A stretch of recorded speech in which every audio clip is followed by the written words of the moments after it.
What's up guys? Ito yung ating gagamitin para sa tanggal dismantle ng ating pork sa ating sontes. So ayan ang step 1, tanggalin siyempre yung ating porks. And then step 2, gumamit ng 24 socket wrench at luwagan yung tornilyo sa ibabaw. At pagkatapos maluwagan yan, aangat siya siyempre kasi may spring yan. Gagamitan naman natin ang open wrench na 14. Gamitan nyo na rin ng ng kung basahan, pwede yung manipis lang para hindi magasgas yung tornilyo kasi yung tornilyo na yan sa ibabaw, nyo kita yan.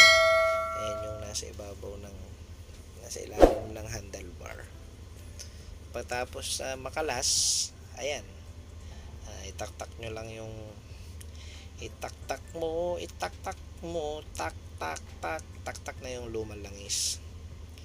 So ito, gagawin natin ito pag magpapalit tayo ng langis sa ating pork. At gagawin din natin to kung may tagas yung ating oil seal sa pork. So pagka naman ganon, palitan nyo na rin. Magpalit kayo ng oil seal pork, and then palitan nyo na rin palitan niyo na din yung niya, yung langis. Pagkatapos naman niya na dismantle siya na isa-isa talaga, huyag-huyag, ay lilinisin natin yan sa kerosene mga boss. Tapos pagka kayo naman ay nangailangan ng oil seal port, ay puntahan nyo na sa description guys, at nandyan yung link ng ating shop. Puntahan nyo lang yung shop natin, meron tayo dyan.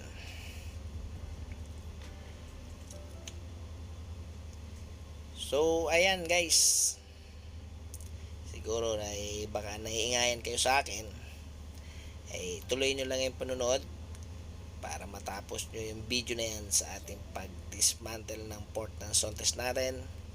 At lalagyan ko naman ng konting music para naman masarap pang inyong panonood. Okay guys, nood lang.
Ayun mga bro, higpitan na lang ng tamang tama lang. Yung music natin okay, 'di ba? Kung meron pa kayong mga maintenance na gustong mapanood para sa sound test natin, i-comment nyo lang dito sa video na to. At hanapan natin, gagawa natin. Maraming salamat. Please like, subscribe. Thanks for watching mga bro.